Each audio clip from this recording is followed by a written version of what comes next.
Now that the starting pistol has been fired by the Independent National Electoral Commission (INEC), the stage is set for campaigns, and politicians will in no small measure clamor to win over as many votes as possible. To achieve this, manifestos that promise to inspire the much-needed change the country needs will be presented. I think at this point, the Nigerian people have said enough is enough. They don't want the old guys, they don't want the corrupt guys, they don't want the incompetent leaders we have had, they don't want the looters, and they don't want the people who have destroyed their future to continue to be in charge of their destiny. Education will be the new economy. My vision for education is one that will nourish the mind, create a good and progressive society that competes globally. There will be 4 offices that will drive my presidency. The Office of National Strategy, the National Office of Risk Management, the Office of Performance Management, and the Office of Human Capital Development. 2 major contenders in the quest for the top office are incumbent Muhammadu Buhari of the All Progressive Congress (APC) and former Vice President Atiku Abubakar of the People's Democratic Party (PDP). Are you better off than you were 4 years ago? Both men have begun with much zest, introducing mouth-watering slogans, the next level, and making Nigeria great again. They have also made promises of job creation to the tune of 3 million spaces to be filled every year, improvement in infrastructure, diversification of the economy, tighter security, increased funding in education, health, and so on and so forth. We delivered on our commitment to make public investments to spur economic growth, job creation, and broad-based prosperity. My plan to restructure Nigeria will lead to a vast increase in the internally generated revenue, both for the federal government and the states.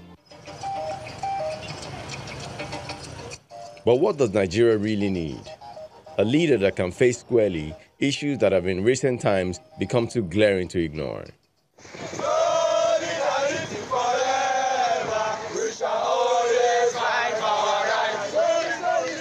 Talk about industrial actions by unions over wages, call for restructuring, revamping of moribund factories, creation of state police, agitations in the Niger Delta over degradation, insurgency, farmers' herdsmen crisis, and many other problems have become monotonous. As for the electorate, who are proving to be extremely patient in the face of all that has been thrown at them, what they know is that come 2019 and every 4 years after that, their votes must be cast until a leader who is ready to tackle head-on their concerns to their satisfaction emerges. Only then will the march towards greatness for the giant of Africa begin. Orolu Ashonibare, Channels Television News.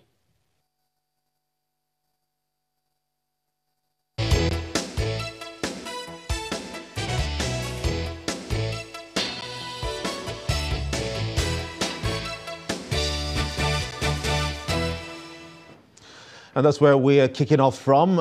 Joining us on Sunrise Daily from our Abuja studios is the chairman, Buhari Media Organization, Niyi Akinsiju, as well as Buba Galadima, who's the spokesman, Atiku Campaign Organization. I want to thank you for joining us from our Abuja studios. Let me begin with you, Malam Galadima.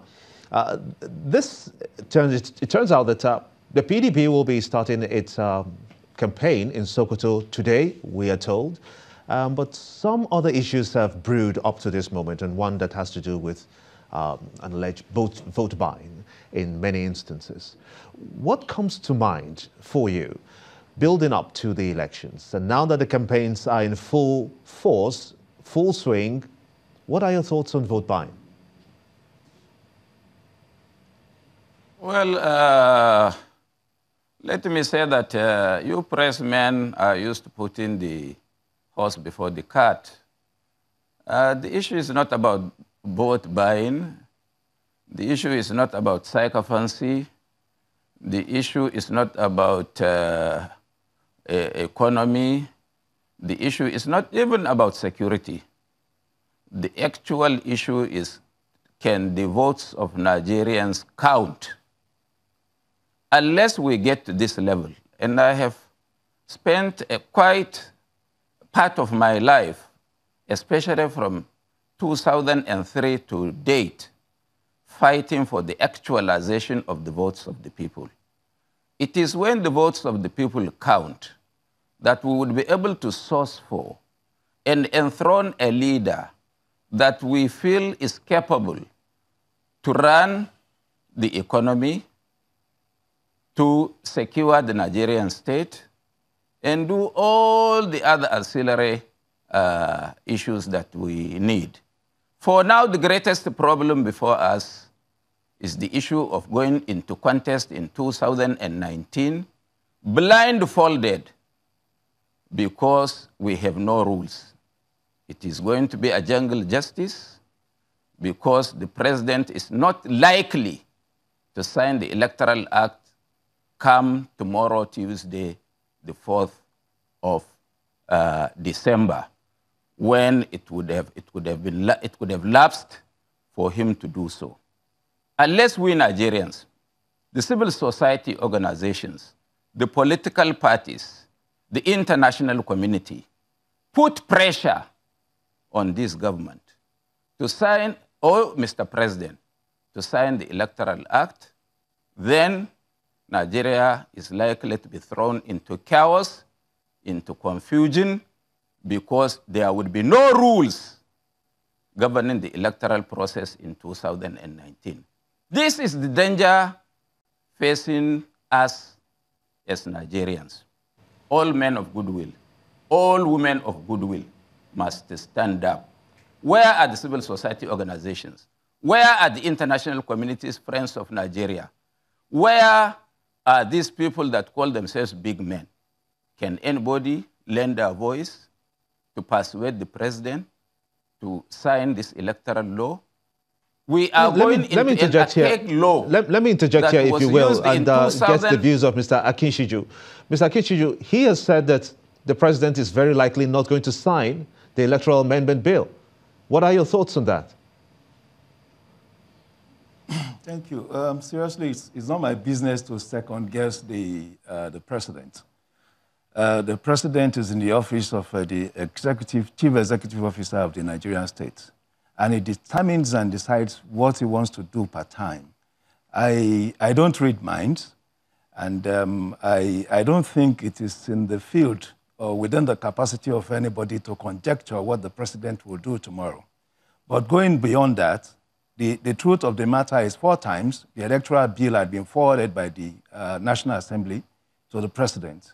4 times he had returned the bill to the National Assembly, for good reasons too.